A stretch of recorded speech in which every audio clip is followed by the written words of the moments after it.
Hello, my name is Adrian Cockings and welcome to the coronavirus update video 11.0. If you are watching this, then welcome. If you're a first time watcher, please make sure you like this page to be updated every single day on the coronavirus update here in Spain.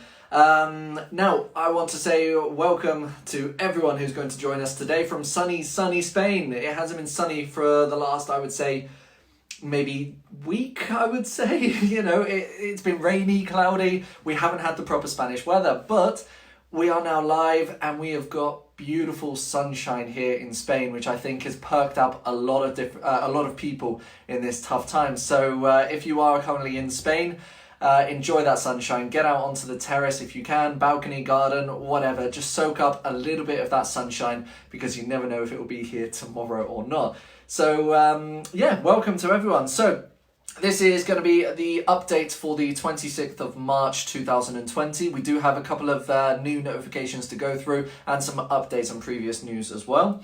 I just want to say, first of all, we have just reached 2,000 page likes on this page. I never thought we would get anything like this at all. I just posted one single video just clarifying of what the rules are in Spain, but yet I got bombarded with questions from my work page, and I had to just create this separate page because if not, it would have just been mixed up with my work. So, so far, just on this page alone, we have reached over 150,000 people. That's unbelievable. Just looking at the insights and what you guys do, because you're the ones sharing these videos. Facebook, unfortunately, they've just spammed me again, which means I am now no longer able to share these videos in any groups. I started liking a couple of comments yesterday, and then I was taken away.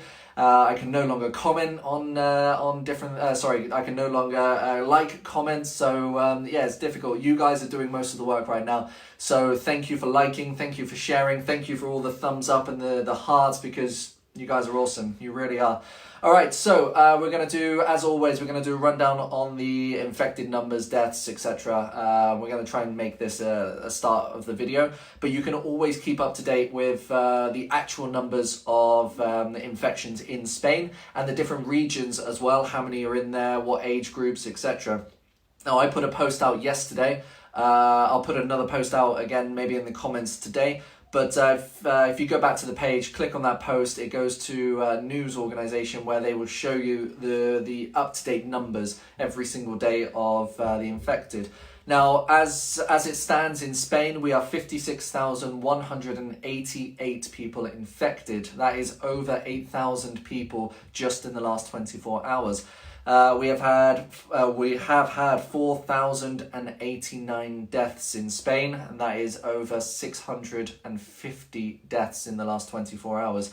But there is a silver lining there. Over 7,000 people have been cured. A lot of these are medical staff who have also been helping out a lot of the infected, but they have also been cured as well. So great numbers, not really great numbers, but this is what it is at the moment. We are ever growing at the moment in Spain with the infections. The only way that we can stop this is, of course, to stop going out. Stay at home. Simple as that. Right. Some other numbers as well that we've taken from some news from the news that we're watching today. A lot of people have started applying for this self-employment autónomo benefits. Now, there has been over 50,000 applications already for the self-employment autónomos dole or paro or benefits, basically. So there's going to be a lot of applications. Now, do not worry if your application is taking time to go through or your solicitor is not getting any answers. 50,000 within 72 hours, that's a lot of different things. My wife is actually out in the garden dancing right now. How about that? I could turn the camera right around now, but I won't. She's run, she's hide.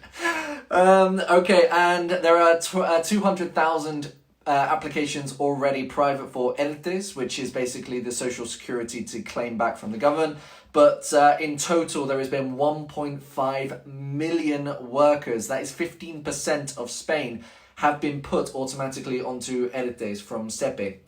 This is basically, if you're a contracted worker, most of your employers will actually put you onto this, and it's basically finance from the government, benefits from the government, okay? So 1.5 million, that's a lot within the last 10 days especially. Right, moving on. In news as well, there have been some vaccinations, news about vaccinations, stuff like that. There is a deep dive from a reporter, well, not a reporter, presenter called John Oliver. Now, if you have seen it, fantastic. I'm actually going to be sharing that video on vaccinations because it's giving a lot of hope, where in actual fact, it could still take a long time for vaccinations for the coronavirus to become public. Now, they have been working on a vaccination since January, since this all started coming out in China. They've been working on vaccinations, and they have got 3 or 4 different prototypes that they want to try testing. Testing, apparently, if everything goes ahead, will start in April, but it's still going to be at least another year, at least, before any of this would ever touch the public. So, all the news regarding vaccines, or there is a new vaccine, blah, blah, blah, it's great news. It really is that there are scientists out there working day and night to try and get this out there, but it's still going to be at least another year. So please take that into consideration when you're reading or passing on these notifications. Right, we're going to move on to some different news as well. I'm going to be trying to update as we go along as well. I'm not going to be reading the comments because, again, they do distract me and it takes a lot longer to get through everything. But write a comment that you have and I'll try and reply to it afterwards. If not, my wife will be able to reply to them as well. Now, with regarding to hotels officially now, they should be closed. However, there are some hotels that are still remaining open, but this is only for emergency cases. Now, emergency cases will basically be for people who cannot get home. They are stuck currently in Spain. This is where they will stay open. I do not have a list of which hotels are available, but there are 371 hotels throughout of Spain and all the Canary Islands as well that are staying open. Now, this is for emergency cases only, but also they're going to be providing beds, shelter, accommodation for staff from the hospitals, residencies, medical service, anyone who is working in the public sector and they do not want to go home, they do not want to risk infecting someone who they live with. These hotels are open for them and them alone. So, great news. I think what the government should be doing is putting this, of course, into a wider kind of thing, helping out hotels and accommodations, bread and breakfast and stuff like that, because this is what Spain is about. We're about tourism, so it should be common sense really to keep a lot more hotels open and fund them from the government, but only 371. Also, there's been news floating around that house tax, road tax, rubbish tax are going to be delayed. This is only in some parts of Spain. We're still trying to find out a map of where this is going to be. But for the moment, all I'm going to say is house tax, all your taxes, road tax, car tax and everything like this, it should be paid on time. But there could be extensions, okay? So we're still yet to confirm which regions of Spain are going to be doing this. You can pay online. I just saw a comment there saying Sue Butler. A lot of this can be paid online through your banks. And if you talk to them, they've normally got a 24-hour chat. They will guide you to which pages you need to go to try and gain access and pay for these bills as well. If not, cash machines are open. We've had a lot of requests for car taxes. Now, normally what I do, when I receive the car tax notifications, you've got a barcode on it. You take this to a cash machine, you scan it, or you select the button to pay a utility or car tax. You scan that barcode and it will tell you exactly how much you need to pay. You have to pay with cash, but the exact amount. So take the exact amount with you. But once you've done that, your car tax is then paid. Keep that slip in your car so it proves that you have paid and you've got all the correct paperwork with you. Just a bit of helpful advice there. Right, moving on, the disinfection and disinfecting of the areas has started throughout of Spain. Now, the majority of this is going to be done by agricultural equipment, as in tractors and stuff like this. They are going to be spraying throughout a lot of the towns and the small villages through the mountains and everything around Spain. The bigger cities and towns will be done by the government themselves, and they'll be sending out cleaning teams and basically disinfecting everything from bins, benches, parks, basically everything. So that is now started, and it will be going on for the next 3, maybe 4 weeks, because of course they want to keep this under control. Now the majority of them are using not really pesticide, they're actually using more cleaning products. This includes bleach as well, but it's not going to be harmful to human ingestion or anything like that. But the fact is, you shouldn't be outside anyway. But what we will say, if you do see these tractors and they are going around, they are spraying something, just close your doors, close your windows, at least for a couple of hours, just so it can settle, and maybe if there is anything that maybe gets to the back of your throat, at least you're not going to get any more trouble. So just close the windows, close the doors. If you see any tractors going around spraying things, this has actually been commanded by the government, so it's not any conspiracy theory or anything like that, okay? And also, if you've got pets, keep your pets inside. You know, it could be harmful to them. They haven't said that it is going to be harmful or anything like that to the animals. You know, they're going to be spraying all of Spain with this stuff. So keep your animals inside just in case. That's my only advice there. Right, we're going to be also clarifying a couple of things now. Now, driving in Spain, this is the biggest thing that we're going to talk about today. Basically, yesterday, some posts were going around, news articles were going around saying that 2 people can be in a car just within different rows of the car and diagonally across each other. This is not all true. There is some different information that you need to learn before you pass it on to someone and start taking your partner to the shops or to the pharmacy or something like this. The main thing about this is, in fact, all 4 of you, right, all 400 of you, if you can share this right now to anyone who might not know this information, share this right now, because it's going to be very, very important for them. I clarified this yesterday, but we have been confirmed by Guardia Civil, this information basically. The current law is you can only take a passenger with you if it is an absolute emergency or necessity to take someone with you. This includes going to doctor's appointments or medical appointments, but only justified appointments. Taking someone to the hospital just because they have to pick up a prescription is not allowed, and you will be fined. Taking someone to the supermarket because you want them to help you is not justified by the police. You will be fined if you are caught, and it is from at least 600 euros. So please do not do this.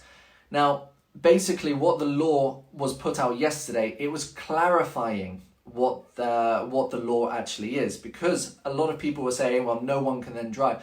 Well, yes, in emergency situations or essential situations where you have to take someone, whether you're taking them for an emergency, maybe they've got the virus and they're about to die, then yes, this is definitely an emergency and you can take them in your car. But the situation where they have to sit is behind the driver on the passenger side. That's all they're clarifying. The rules are still in place. It should only be 1 person in a car. 2 people driving to work together, not allowed. You will get fined for this, okay? So I just wanted to clarify this, because a lot of news organizations aren't rectifying their articles that they put out yesterday. The articles that they put out yesterday were simply put, 2 people can drive, only on separate roads. That's not the case. The law still is, and always has been from the 14th of March, that 2 people can be in a car only for emergencies, if they are elderly, disabled, or minors. Now, elderly, I really find it hard to say that elderly can be in a car with someone. They shouldn't be out anyway, okay? The majority of these deaths that are happening in Spain are elderly, 65 plus. So you shouldn't be out anyway. Now, if you can't get to a supermarket, if you can't get your shopping, contact a neighbor. Even in this group yesterday, hundreds of you were commenting, saying where you were and that you would like to help. Thank you. That is absolutely amazing. We've already had messages coming through, private messages saying thank you, because they've now managed to contact these people all around Spain, and they've started helping, getting shopping, picking up groceries, fresh fruit and veg once a week. That is fantastic. That is absolutely brilliant, because it's helping out someone who might not be able to get to the supermarkets. It's helping out someone who really, really needs this help, and they're not sure about whether to go out or not. So seriously, thank you for everyone yesterday who put that they are willing to help, or the location of where they are and that they're willing to help. Thank you. That is really, really amazing of you. Right, we're going to move on to a couple of other things now. There was a couple of people requesting yesterday when I mentioned about these quick tests. These quick tests have been sent over from China. There has been some news about them basically being defective. No, only 9,000 of the 160,000 that has been sent already were defective. And this came from a company that hasn't got a license. That's the only reason they are classed as defective. But these quick tests are not available to the public. I want to make that clear. These quick tests for the coronavirus are not available from the pharmacies for public use or anything like that. They are only going to be sent to hospitals and emergency staff in ambulances and stuff like this. If you think you have the virus, if you think you have all three symptoms, you have to call the emergency services for them to come and administer a test to you, okay? That's the only way that you'll be able to get tested for the coronavirus. You should not ring the emergency services if you just have a cough or if you just have a fever. You should not be calling the emergency services with this. If you have all three symptoms, where you're lacking breath or you're a shortness of breath, you have a high fever and you have a cough that is persistent, then yes, that's when you should be ringing, okay? Right, just wanted to clarify the quick test basically. The next thing, extension. Now, the extension has been officially approved. I know a lot of news organisations have been saying that it's been approved. Even myself, I said yesterday, yes, it has been approved, but it is now officially gone through. Now, basically, it had to go through Congress first. All the presidents of all the regions of Spain put this extension forward. And yes, it is now being confirmed 100%. We are now still extending at least to the 11th of April, okay? So we've still got another 2 weeks to go. Also, funeral services. I talked about this yesterday, where a lot of in residence homes and everything like that, this is all about the fake news, where unfortunately people who have passed away from the virus, they can't be touched for at least 24 hours. Now, of course, there was a big blow up on this in the UK about Spanish residencies basically leaving the dead because they are so overwhelmed. This is not the case. They have to leave someone who is deceased for at least 24 hours. This is protocol. Now, the funeral services are now back up and running fully, okay? There were some unfortunate events with the funeral services that they couldn't cope with the amount of deaths that were happening, but they are now fully working and they are fully going for everyone who has passed away. They will be collecting, and unfortunately, you won't be able to go to any memorial services or cemeteries to say your goodbyes, but you can always take a minute at 8 p.m. every single night. Right, the next thing that we're going to have a look at is supermarkets. Now, supermarkets, there's been a lot of news over the last couple of weeks, actually, about where you can go and which supermarket you can go to, whether it has to be your local one or if you can go to a bigger one and do your weekly shop. Now, this hasn't been officially confirmed by the Guardia Civil. However, they have been finding people, and there's been cases sent to myself in comments in here as well. And this is where we're going to talk about it today. Now, a lot of people say, yes, you can go to a big supermarket instead of your local supermarket. However, I don't think this is actually the case. From all the research that I've done on all the news websites, on all the government official pages, it doesn't say that you have to shop at your local. However, it does say within a small radius. Now, the basic thing that you have to remember here is you shouldn't be out further than you need to go. Now, the necessities are to get food, pharmacies, to get medication. That's it. It never says anything about having specific dietary needs or anything like that. So it's very wishy-washy at the moment. Now, my advice at the moment is, yes, to shop at just local supermarkets. This should be the case. Why? Because if you are going any further, you're at risk of getting a fine, because the police are fining people for going more than 5 kilometers to a supermarket just to get their local things. Now, what people should be doing is also, when you are going to a supermarket, you have to have your driving license, obviously, but take proof of address as well. Now, the Guardia Civil, if they stop you, or the police, if they stop you, they will look at this address. If they find that it is not a justified reason to be away, a far distance away from that home or that proof of address, they will fine you. So what can you take away from this? Shop locally. Now, the big supermarkets, they're always going to have people shopping. In the big cities, from, for example, San Javier down to Torrevieja, Murcia city centre, Cartagena, these shops, these big Mercadonas, Carrefour, Alcampo, they are always going to get the people who live in the cities going to these supermarkets. So if you live in the city, you should be okay. But the people who live in the smaller towns, and they've only got maybe 1 or 2 options of supermarkets, you should only be going to these supermarkets. One, because these are going to be family-run supermarkets, not all the time, but the majority of the time. I live in Corvera. We have 2 supermarkets in the town itself. My wife has gone today to go and get some essentials that we needed, and it's the closest one to us. Is it ideal? No, because it hasn't got the stuff that we like, obviously, being my wife being a vegetarian. So it's still essential though. We can still pick up food. We can still pick up the stuff that we need. So what you should be doing is only going to local supermarkets, the closest one to you, okay? Now, I know a lot of people are going to be, can you go to a supermarket up to 5 kilometers away from your address? If this is the closest one, Dan Morgan, if you're answering this, the closest one to you is what I will say, okay?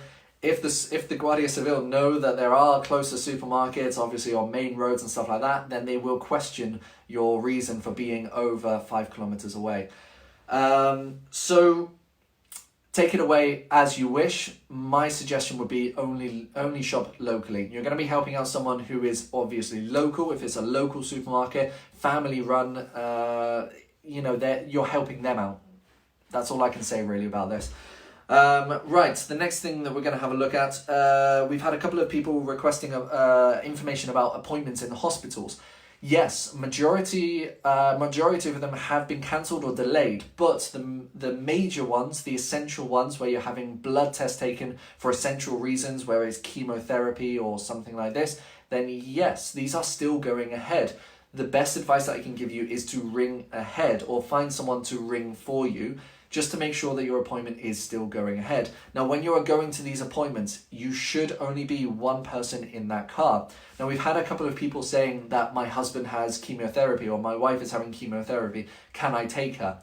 Yes, I think this is a justified cause, because even if you are going to the chemotherapy, afterwards, I've never been through this. I don't know what it is like, but you're not going to be in a real fit state to drive. So, best thing that you can do is, yes, you can take someone, but the advice will be to only go in a taxi maybe. I know it's not the most economical kind of situation there, but best thing you could do is just take a taxi, and then you are 100% sure that you are in the law and you are not going to be having any problems with the police or Guardia Civil, okay? Right, moving on. We've got 2 more things that we're going to talk about, and then I've got a final thing that I just want to talk to you guys about. So there's been lots of videos going around at the moment, some really, really good videos and some really, really sad videos. The good videos, there have been a lot of people who have been in the ICU units with of course the machines plugged into them, into their mouths to help them breathe. And there's videos out there of them coming off these machines, and it's fantastic to see, because these are the people who are being cured. And there's a big round of applause in the hospitals. All the nurses, all the staff, they're giving a very, very big round of applause. All the people who are leaving the hospitals because they have been cured of the coronavirus. All these videos I love. So if you know anyone who works in the hospital or as a nurse or a doctor or any emergency staff, even in the UK, and they've got any of these videos, I want to start sharing them. So if you have any of these videos, send them to me, and I want to start giving some positives in this page especially. But the sad videos. Now, there has been circulating videos, even hit English news as well, of a Spanish man listening to a voice audio on WhatsApp. And it's been sent from a doctor saying that they have not got enough medical equipment, they have not got enough of the machines to help in the ICU unit, and that they are now having to choose who gets these machines and who doesn't.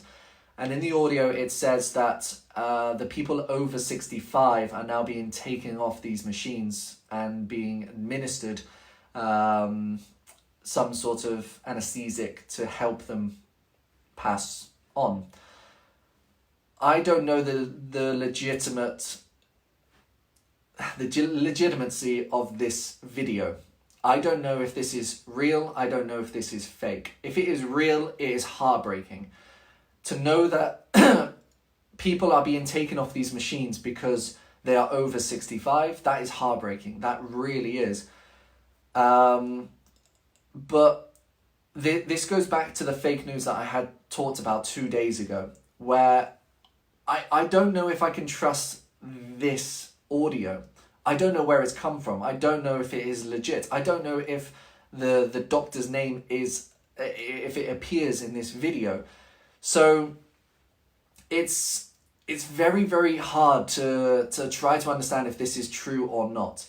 Now, from what I've seen in all the media, and of course the media will try and hide the hard stuff, obviously, but they have mentioned about this, and it was only a small segment, and nothing else has been shown about it on the media. So I'm between two bits here. I really am, because I've had tens of 20 people sending me this video saying, is this true?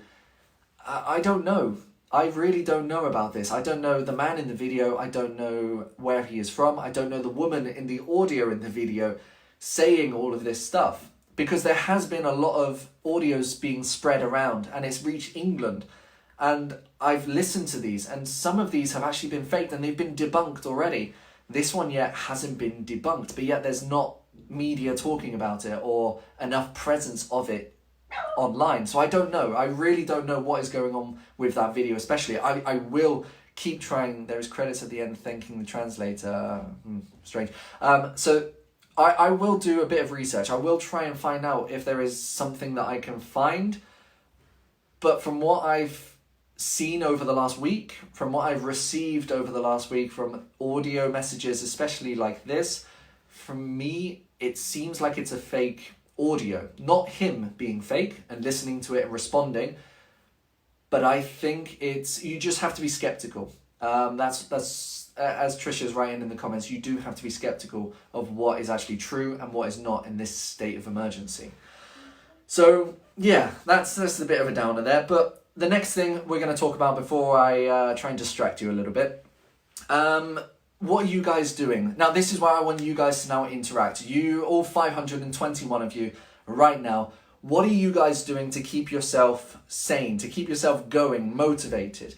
Now, my wife being a psychologist, she's been able to talk with me and we've had really in-depth conversations. I've got my little girl who's only 2.5 months old, and we're, of course, fully devoted with her. I've got you guys and researching a lot of this coronavirus videos. So what I want you to do is tell me right now, what are you doing right now to keep yourself active? Are you doing exercise? Are you learning new recipes? Have you got kids? Are you teaching your kids at home? Are you learning another language? Because I want to try and put together something, maybe for tomorrow's video, of the top 5 things that you can do to keep active. I've got some stuff that I want to talk about tomorrow, but I want something to get you guys involved a little bit more. So what are you guys doing at the moment to keep yourself active, to keep yourself sane in the house and talking, not nonsense, basically. So that's what I want you guys to do. Comment below what is the best thing to keep your mind active and to stay healthy, basically. All right, now the last thing that we're going to talk about now. Now we talked about challenges before, and we talked about there's been a couple of challenges that have been going around. I've actually talked about them in a previous video where I don't think it is safe to do some of these challenges. Now, one specific one is doing a handstand and taking off your t-shirt as you are doing a handstand. I would advise against this, obviously. If something were to happen, if you were to fall and break your collarbone or have a concussion or something like that, you're going to have to go to the hospital. 1, you're putting yourself at risk. 2, you're putting whoever's taking you to the hospital at risk. And 3, you're taking a vital time away from doctors and nurses for something that you could have avoided. But there is a challenge that I think we can actually start. Now, I wanted to try and come up with a challenge. I didn't want to have anything to do with money or anything like that. I just wanted a challenge, and I never wanted to put it out there until I found the right one that I could do. Now, my challenge, I actually got this from news, literally before I came on, 10 minutes before I came on. I saw this on the news. And I thought, this is what I'm going to do. This is actually something that I can do because I have a beard. Now, the medical staff in all the hospitals, the residences, they have to wear masks. Now, recently they have been saying, and professionals have been saying, that if you have a beard, it can actually cause some problems. One, you're not airtight with your mask. If you have bushier beard, unlike mine, it cannot actually be very protective. Two, you've also got your hair down here that could also get infected as well. So all the male staff in the emergency services, all the nurses, the doctors who have beards, they've been putting their challenge together where they've just been shaving off their beards to show support to everyone who has been helping in this emergency service. So I'm going to do the same. And if you know someone who has got a beard or it's been growing over the 10, 11, 12 days that we've been in self-quarantine, then you can start. Tell them to shave it off. My wife is going to freak after this. Tell them tell them that they can do this to show their support. Take a photo, upload it, and maybe we can start a hashtag. Maybe shave for emergency. Hashtag shave for emergency or shave for coronavirus. Now, I'm doing this to show my support. I've actually got friends who work in hospitals. I'm going to be sending them this. And if you've got friends, family, anyone at all, now you can see my double chin. Anyone at all that works in the hospital, works as a male nurse, doctor, and they've got a beard, send it over to them.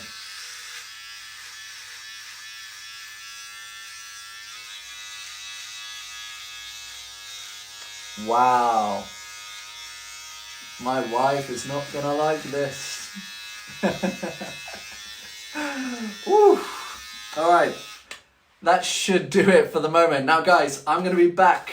Shave for coronavirus. I like that. Hashtag shave for coronavirus. I'm going to be back tomorrow at 4 p.m. without the beard. I've got some new updates that we can talk about, and I'm going to maybe create the hashtag, and I'll put up a photo, and then we can all respond for this. If you have anyone who has a beard, if you have a beard, shave it off, send me a photo, and we'll start a little challenge going, okay? Now, I'm going to challenge 2 people in this video. I'm going to challenge my brother, Adrian Cockings. Shave for coronavirus, or shave for safety. That's a good one. Adrian Cockings, shave for safety. Ugh, hair everywhere. And Dan Perks, shave for safety. Get your razors out, take a picture, and I'll see you guys tomorrow at 4 p.m. Stay safe.